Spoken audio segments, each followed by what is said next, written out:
Olá, muito boa tarde. Seja bem-vindo à edição informativa de Mundo Record News desta quinta-feira. Ainda sobre violência e perseguição contra religiosos brasileiros da Igreja Universal na Angola, autoridades políticas brasileiras reúnem para discutir e tentam encontrar uma solução para esse problema. De informa ainda que uma petição com quase 100 mil assinaturas exige providências do governo angolano.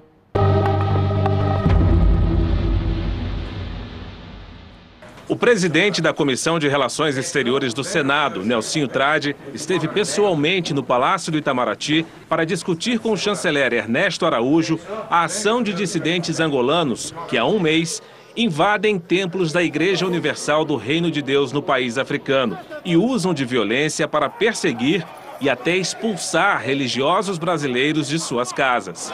Apaga essa brincadeira! Isso é violência! Foi definida uma reunião virtual na próxima semana, com data a ser organizada com os integrantes dessa reunião, autoridades angolanas, autoridades brasileiras, membros da comissão formada no Senado, com a participação dos deputados e da Assembleia lá de Angola. O vice-presidente da Câmara dos Deputados, Marcos Pereira, também participou da reunião em Brasília. Foi um encontro muito produtivo, muito pragmático, proativo, para buscar uma solução o mais rápido possível para esse problema, já que agora o Congresso brasileiro está acompanhando formalmente o assunto. Por unanimidade, o Senado Federal aprovou o envio de uma comitiva de parlamentares ao país africano para pedir apoio às autoridades angolanas e demonstrar repúdio e indignação com os últimos episódios. A viagem deve acontecer a partir da segunda semana de agosto,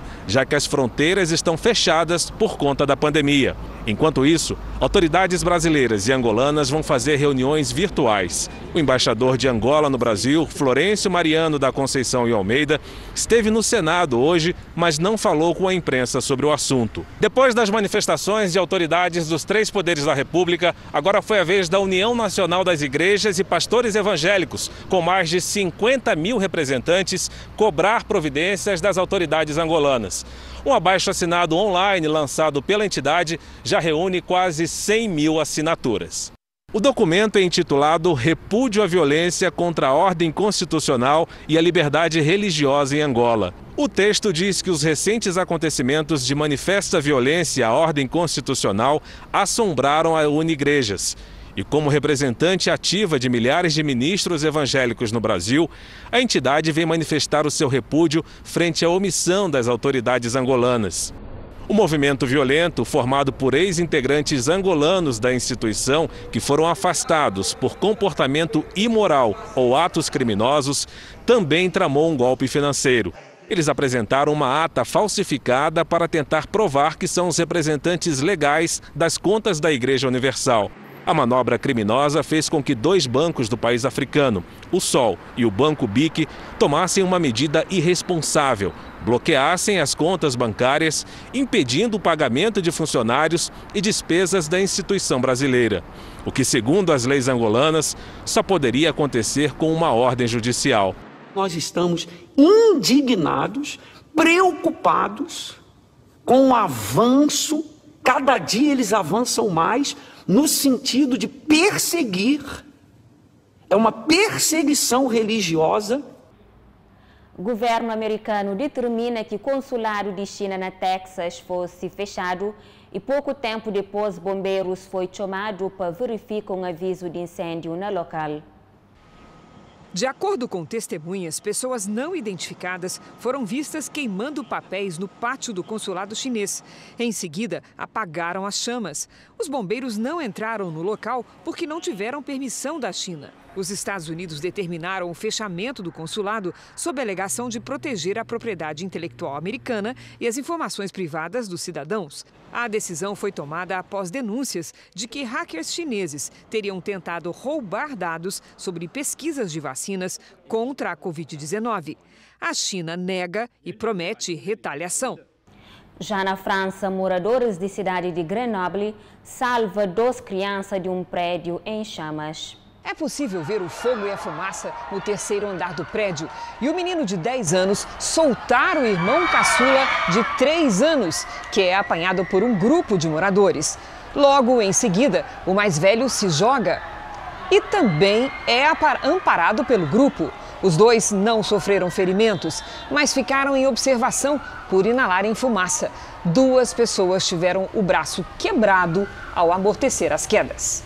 Crise na economia mundial provocada pela pandemia derruba alguns das maiores e mais conhecidas empresas no mundo. Cheu já entrega um pedido de falência. A crise econômica inesperada tem levado milhares de companhias a decretar falência, fechar unidades ou reduzir o quadro de colaboradores. Segundo a revista americana Forbes, mais de 10 mil companhias anunciaram que vão fechar as portas até o final do ano. E segundo especialistas, este número deve aumentar ainda mais. Isso porque desde o começo da quarentena, muitas empresas vêm acumulando dívidas. E neste momento, levantar fundos e manter um fluxo de caixa é uma tarefa complicada. Até para os grandes negócios, é difícil sobreviver aos desafios de uma pandemia. A Starbucks, uma das maiores redes de cafés do mundo, anunciou o fechamento de 400 lojas nos Estados Unidos e no Canadá e espera perdas no atual trimestre de mais de 15 milhões de reais. A rede de roupas Zara deve fechar 1.200 lojas na Ásia e na Europa.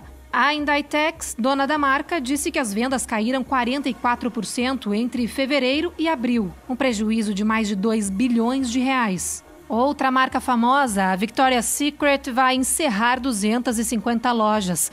As perdas já chegam a mais de 1 bilhão de reais. Grifes da alta costura como Gucci, Hermes e Chanel também veem as dívidas aumentarem e interromperam suas produções. Nesta semana, a startup Airbnb, que aluga diárias de casas, anunciou corte de gastos e a demissão de 25% dos funcionários. Os efeitos da pandemia também são sentidos no transporte. A companhia aérea LATAM entrou com um pedido de recuperação judicial nos Estados Unidos.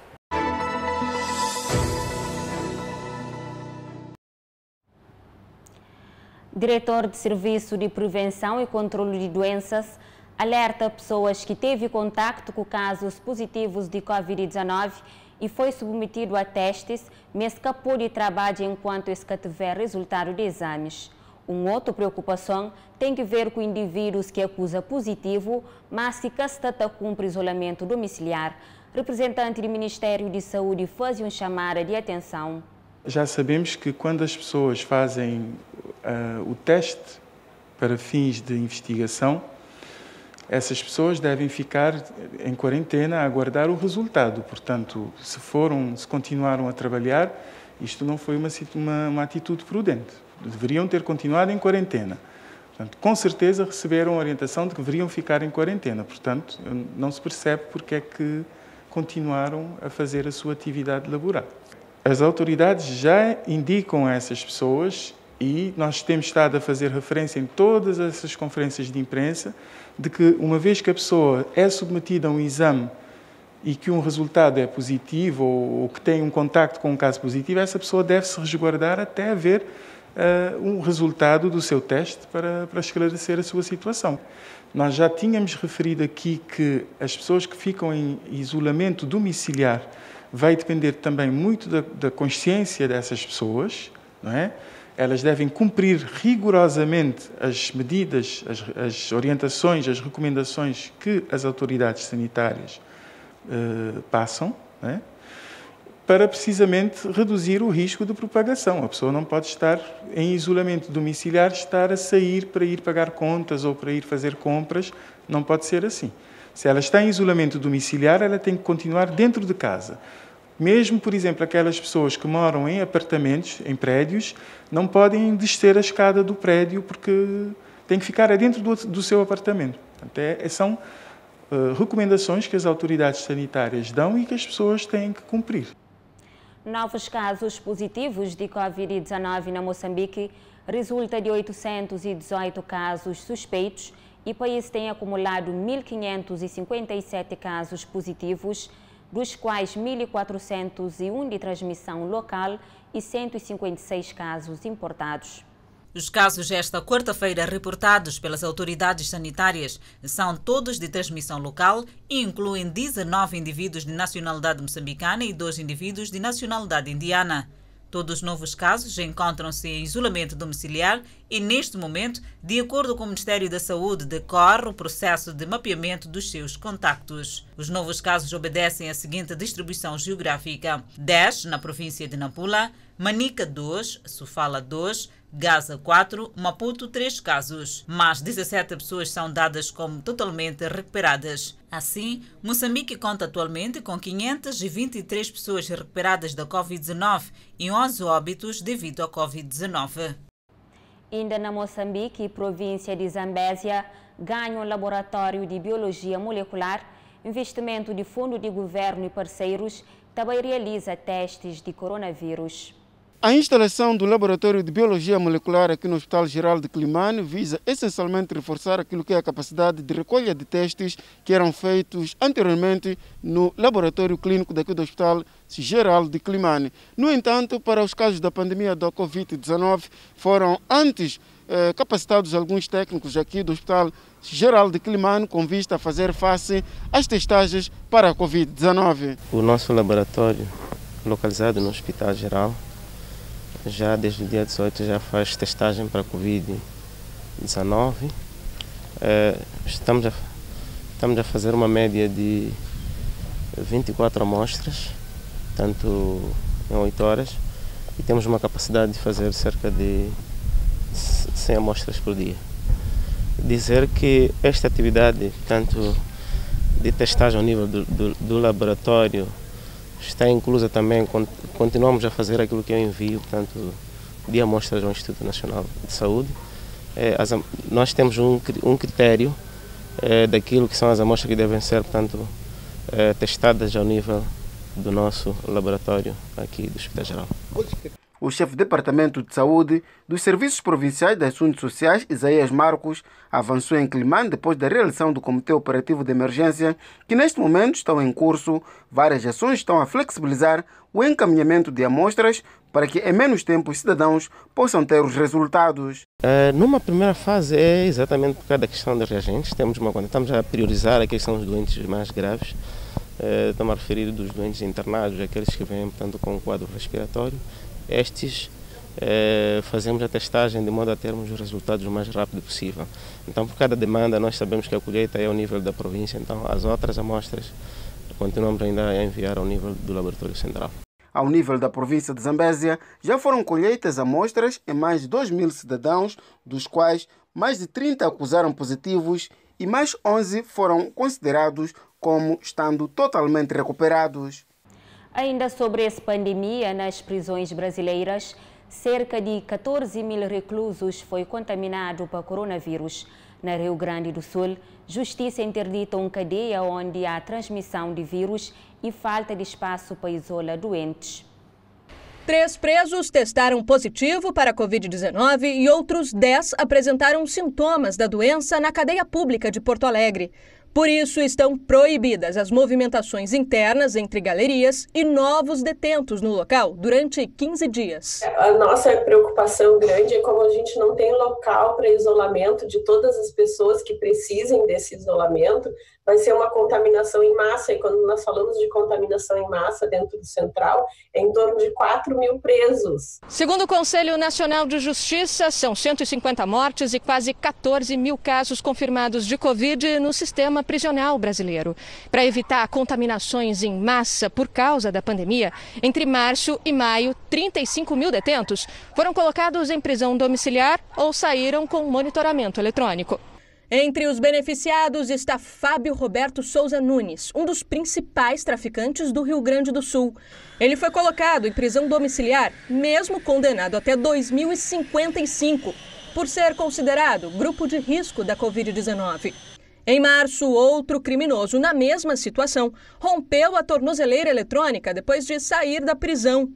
Em São Paulo, Sauélio Martins Leda, um dos maiores traficantes de drogas do país, deixou esta penitenciária em Mirandópolis para ficar em casa nos próximos 2 meses. Segundo o Ministério Público, ele é dono de uma propriedade no interior paulista com quadra de tênis e até lago artificial. As medidas, segundo o CNJ, atingem 5% da população carcerária do país e são alvo de críticas. E esse preso que vai ser solto humanitariamente vai para a rua praticar crimes. Ou seja, ele recebe um alvará, você pode ser para a rua e cometer crimes.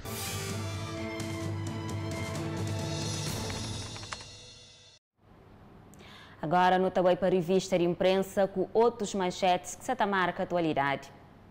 R7 da notícia, pesquisadores desenvolvem tecido que neutraliza novo coronavírus. Record Europa destaca, Brasil registra novo recorde de casos. Nas últimas 24 horas, registrado 67.860 infectados. Voa 13 como manchete, Bolsonaro terceiro teste positivo para Covid-19. Já Al Jazeera 13 como manchete, ONU criou hoje a transferência de dinheiro torna global para combate coronavírus. Notícias ao minuto da informa, Alemanha registra 569 novos casos e 6 vítimas mortais num dia. Para o último Euronews da notícia, há cortes injustificáveis no orçamento da União Europeia. Essa é a afirmação do presidente do Parlamento Europeu. E assim, o Mundo Record News de hoje fica para ali. Então, desejo a continuação de uma ótima quinta-feira na companhia de Record TV. Fica agora com o programa Hoje em Dia.